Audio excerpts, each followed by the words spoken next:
So the standard American diet, which is basically the Western diet, is pretty well documented as being a pretty bad thing in many ways for your physical health. But it's also quite detrimental for your mental and emotional well-being as well, and for your recovery journey. It can limit things, when there's potential to explore other diets that could really help your recovery and your well-being. So I'm not a dietitian or professional in the field in any way, but I've done a lot of research and I've got some ideas I'd like to share with you for your consideration, for you to think about. And what I put together is what I call the standard Enlightened diet. And there's 3 principles to it, and then there's 3 things to help you achieve it. And I think one of the first things that's different about this approach is it doesn't get into specifics. It's just 3 broad, sensible, good principles for your diet that could really help your recovery, help your emotional, your mental well-being, help your energy, help you in your resilience, help you in many ways. And I think that the best way to know is whether or not this diet will help you or not is what I call a study of one. Just start embracing this diet and then see, does it work for you? That's in many ways the best evidence that it's a good diet for you.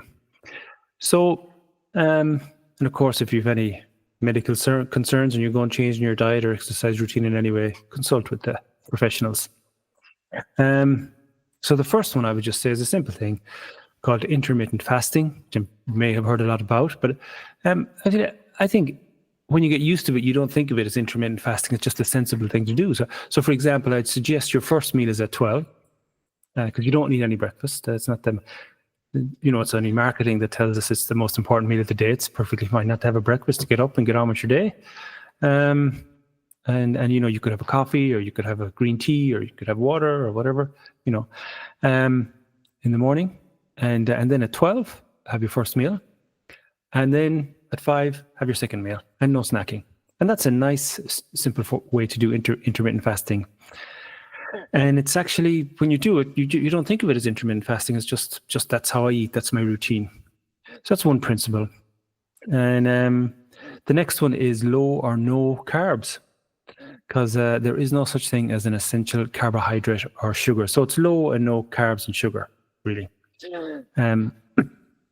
And just eat foods that are like that. And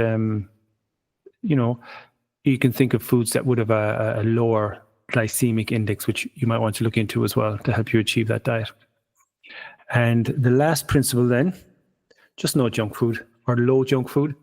I think the body can handle junk food every now and again, but if it's coming at it constantly, it doesn't give it time to recover. So, if you want to have a slice of cake once a week with a friend in a coffee shop or something like that, it's lovely, Or maybe you don't need to do that and you're okay.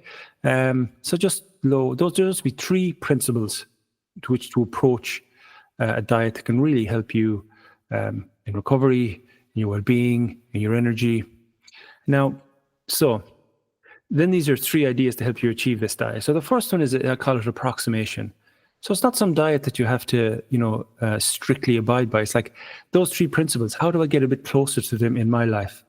How do you, discover and explore what that principle might look like? You can adjust the hours for intermittent fasting. You can, check it out and do different things.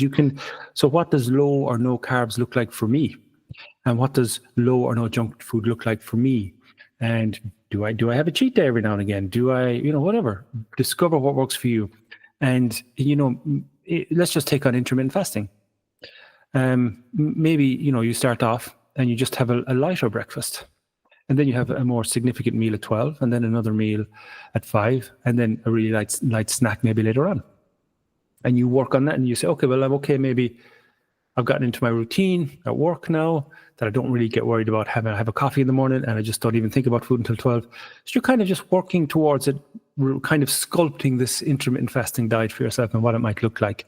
And then I think just also bear in mind that you might just say, you know what, I can eat everything I want all day. I'm just going to stop at 6. So I have a nice 3 or 4 hours to digest everything and get it through my system before I sleep. Because going to sleep with food inside you is can be You can feel better in the morning, let's say, if you go to bed on an empty stomach, or a stomach where the food has been processed, because the kind of processing pauses when you go to sleep. It just sits there. It's not that good. So that could be an example. You could just say the rule is I'm not going to eat after 5 or 6 and have whatever I want during the day. So, I'm not going to eat after 5 or 6 when I'm going to out snacks. I'm just going to have 3 meals during the day. And you're kind of approaching and figuring out what works for you. And maybe your Monday to Friday might look a certain way, and you might want to make some differences then on you maybe get up a bit early and you like to have a nice big breakfast in the morning on a Saturday with your family or your friends or whatever. So it's this idea of approximation is one of the principles that will help you work towards it over time. Just building new habits and finding new ways of doing things. And the next thing is meaning, that when you are embracing this new diet, just reflect on its meaning, its impact on you. Think about what are your important life goals. If you have more energy and more focus, you're going to achieve them. So it's not just that you're eating this food, but the way you're choosing to eat is going to help you achieve really meaningful things. I think you could also think of maybe the impact on the fact if you're a healthier person, you're creating a healthier world and a healthier economy and a healthier society. And, if we'll come back to that one actually in a minute when we talk about the third idea for helping us to achieve it. But also meaning and sense, maybe you're thinking, okay, where is this food coming from? How can I think about purchasing food that is not going to do any harm and work towards that and increase the meaning that way? So it's almost making a spiritual event in some ways, or a mindfulness towards eating. And then the last idea to help you achieve this diet is this idea of doing it together.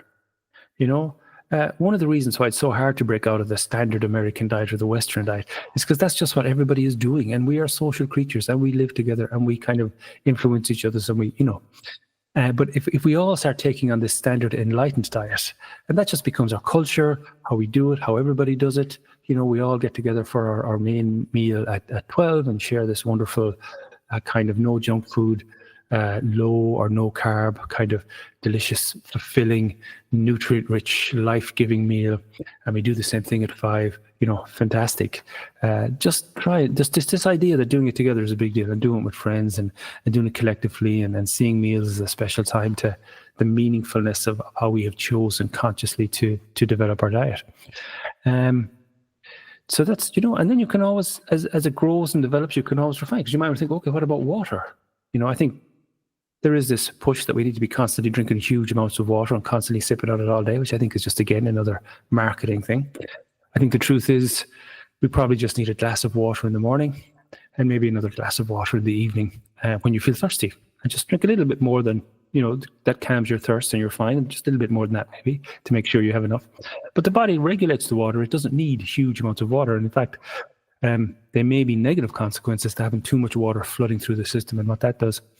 So it's just an example of, and also here's another little thing. You might discover that you have a glass of water in the morning, and if you don't have any water during the day, and then when you have that glass of water in the evening and you're a little bit thirsty, it will have a wonderful effect. Actually, there's a bit of a rush from it. I think there's some studies showing that when you do that, you can feel uplifted and happy, and that's a nice thing to do every day. It's just a nice little routine to add into the mix.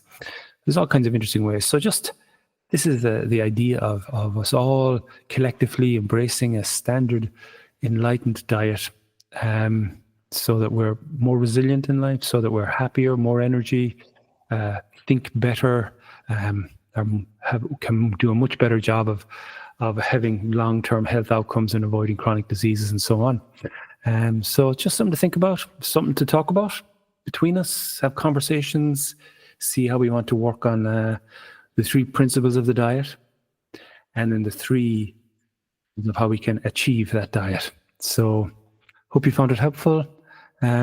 Please leave comments, please like, please share, please feel free to, I don't think you should ask questions of me because I'm not an expert in any of this. I just have a curiosity and interest in it. I'm much more interested in having an intriguing dialogue with people about these ideas.